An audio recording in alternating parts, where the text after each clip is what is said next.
It's been a lifelong desire to do different things with wood.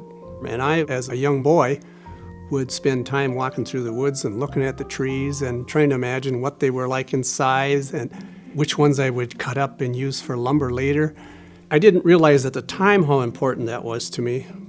It was later in life that I look back and I say, wow, that's where it all started. And I would take my mother's peach crates and I would pull them apart and figure out different little things I could make out of them, toys or buildings. You know, all I had was a little hand saw maybe and a hammer and some nails, but I got pretty creative with what I could do with it.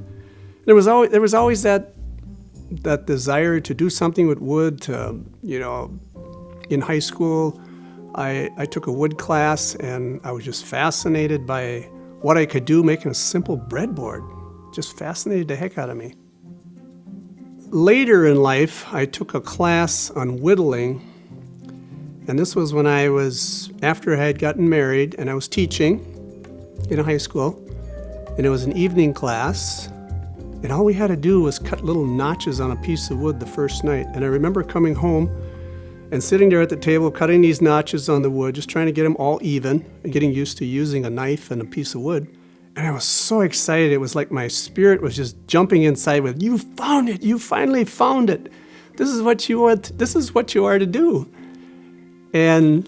But at the time, I figured, well, this will be just like I tried to learn how to play guitar and I tried to learn how to play tennis, and it would last for a few months and die off. But this never died. It just kept growing and growing, and people would give me encouragement. Basically, it took off by itself, and I just kept feeding it and ended up where I am today. About 10 years after I started carving, I started to notice that this was definitely the area that I should be in. This was a skill that I had been given by God because people were telling me that I had insight that nobody else had. And I remember going to my first show, and I had a few ducks and some toys that I had made and a bench. And this lady came along and bought one of my ducks, and it was an expensive duck. And I thought, wow, you gotta be kidding. People would really pay me for something like that? So then I realized, yes, there was some value to it. And even complete strangers would admire what I was doing. And that encouraged me even more. I'm really a firm believer that God will help you with your life if you're open to it. You have to really be open. You have to listen. You have to look, and you have to expect it to come from just the strangest place. It can come from a friend that just happens to say something. Or it's amazing sometimes. You have to be open to that and then go with it and look into it. There is always something in the back of my mind that says, you should try this, Ken, or you should try that, or maybe take this particular idea and just make it a little bit more complicated. Maybe add something to it. See how far you can stretch. Let's think outside the box. Let's try something that nobody else has ever tried so that when you take it to a show, they say, wow, I would have never thought of that, or that is unbelievable. So that's always playing in my mind. Sometimes it works, sometimes it doesn't. Sometimes it's too much of a challenge for me and I get discouraged. But other times I'm amazed it does turn out, and I think, where did I get that? How did I do that? There's definitely a pain to trying to relate to your vocation. I was brought up a strict Catholic. My parents, they encouraged me to be a priest, and so that was always in the back of my mind, that maybe I'm supposed to be a priest. And here I am, a woodcarver, and I'm thinking, gosh, am I doing the right thing?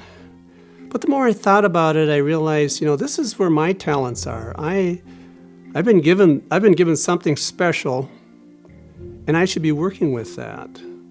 I became a good woodcarver, and it got to the point where I was producing a lot of wood carvings, and it was putting stress on my body. I was wearing out my neck and my shoulders and elbows and back. And it was painful. And I thought, well, I've been given this gift. Am I supposed to be doing this? I even at one point said, I'm going to do something different. So I took a job in a bakery for 2 days and immediately realized, no, this is not what you're supposed to be doing, Ken. So I went back and revisited it and thought about it and realized that, okay, Ken, what you're doing is you're overdoing it. So I cut back and I started doing different procedures that weren't quite as difficult to do.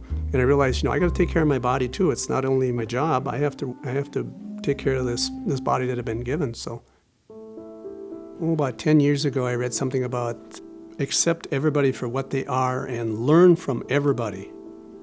Any person you meet, there's something you can learn from it. And I've started to realize that people that I had discarded in my life, I realized there was a lot I could learn from them. And I put that in practice in my classes too. I try and find out where the student is at, especially in their life. Are they doing this because they want some emotional therapy, or are they doing this because they really want to learn how to carve? Because I get both of them. Like people come in my class and they have oxygen tanks. They just got off chemo or radiation. They're suffering. They're looking for something besides carving a lot of times. I had a student a number of years ago that had come to my class several times, and he was an elderly person. And I knew he had some medical problems because he was on a number of different drugs. And one day he told me, he says, "You know what, Ken, since I started carving in your class, I no longer have to take my high blood pressure medication. My blood pressure has come down." And it was at that point that I realized, wow, I'm not only teaching these people how to carve, but I'm also teaching them how to relax, to reduce the stress in their life. And I've had several students after that have said things similar to that. I come to your class because it's a way for me to get away from my problems, my stresses, and it's good to be with these people, and it makes them feel good. If I had an opportunity to ask God about my vocation, first of all, I'd want to know, did I pick the right thing? And am I using it in the proper way? Or are there other things that I should do? Did I overdo it? Or did I use it the way you intended it for me?